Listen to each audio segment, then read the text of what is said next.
வணக்கம். நாம் இன்னைக்கு இந்த வீடியோவில் பார்க்க போகிறது என்ன அப்படின்னா, உங்களுக்கே தெரியாத ஏதாச்சும் கால் இல்லை வந்துட்டு எஸ்எம்எஸ் ஏதாச்சும் மற்றவங்களுக்கு ஃபார்வர்ட் ஆகுதா அப்படிங்கிறத பற்றி நம்ம செக் பண்ண போகிறோம். அதை பற்றி பார்க்கலாம். வீடியோவில் போகலாம். ஃபஸ்ட்டு டயல் பேட் ஓப்பன் பண்ணிக்கோங்க. அதில் வந்து *62* டைப் பண்ணிக்கோங்க. டைப் பண்ணிவிட்டு கால் பண்ணிக்கோங்க. சிம் ஒன்று இருந்தால் 1, 2 இருந்தால் 2 எது வேணுமோ அதில் செக் பண்ணும்போது அது கால் பண்ணிக்கோங்க. உங்களுக்கு வந்து ஒரு ஃபியூ செகண்ட்ஸில் வந்துட்டு இது மாதிரி ஒரு டிஸ்பிளே ஒன்று பாப்பப் ஓப்பன் ஆகும். அதில் பார்த்திங்க அப்படின்னா உங்களுக்கு எதுக்கு எந்தெந்த நம்பருக்கு ஃபார்வர்ட் ஆகுது அப்படிங்கிறது தெரியும். இப்போ என்னோட வந்துட்டு கால் மட்டும் வந்து ஃபார்வர்ட் ஆகிட்டு இருந்தது.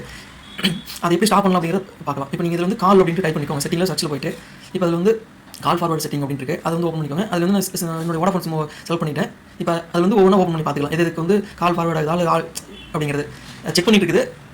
ஆல்வேஸால் எப்போ பிஸியாக இருக்கிறோமோ இல்லை எப்போ ஆன்சர் பண்ணலையோ எப்போ நாட் ரீச்சபிள் இருக்கிறோமோ அப்படிங்கிற மாதிரி. இப்போ என்னோட பார்த்தீங்கன்னா வந்துட்டு எப்போ நான் நாட் ரீச்சபிளாக இருக்கிறனோ அப்போ வந்துட்டு இந்த நம்பருக்கு வந்து என்னுடைய கால் வந்து ஃபார்வர்ட் ஆகிற மாதிரி இருக்குது. இப்போ இது வந்து நான் என்ன பண்ணுறேன், டெலிட் பண்ணிவிட்டு என்னுடைய நம்பரே வந்து கொடுத்துறேன். இன்னொரு நம்பர்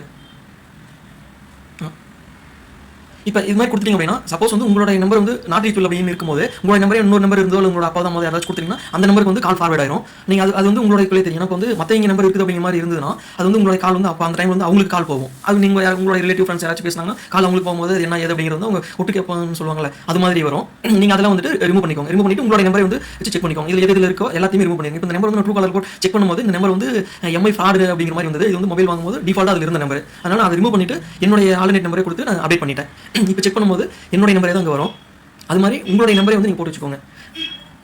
இது வந்து எப்போ நம்ம செக் பண்ணிக்கணும் அப்படின்னா வந்து யாராச்சும் வந்து மொபைல் உங்கள்கிட்ட கேட்குறாங்க, அவங்ககிட்ட கொடுத்தீங்கன்னா சப்போஸ் வந்து கால் ஃபார்வர்ட் பண்ணி கூட வச்சுக்கலாம். இப்போ மறுபடியும் வந்து நம்ம செக் பண்ணி பார்க்குறோம். செக் பண்ணி பார்க்கும்போது அதே நம்ம பழைய நம்பரே வருது இல்லை வந்து நம்ம அப்டேட் பண்ண நம்பர் வருது அப்படிங்கிறது கால் பண்ணிட்டு செக் பண்ணிட்டு இப்போ பார்க்கலாம். இப்போ எந்த நம்பர் வருது நம்மளுக்கு பார்ப்போம். இப்போ பார்த்தீங்கன்னா வந்து வாய்ஸ் காலுக்கு வந்துட்டு என்னுடைய ஆல்டர்னேட் நம்பரே வந்து அப்டேட் ஆகிடுச்சு. இது மாதிரி வந்து நீங்கள் செக் பண்ணிக்கோங்க. இந்த வீடியோ பார்த்ததுக்கு மிக்க நன்றி.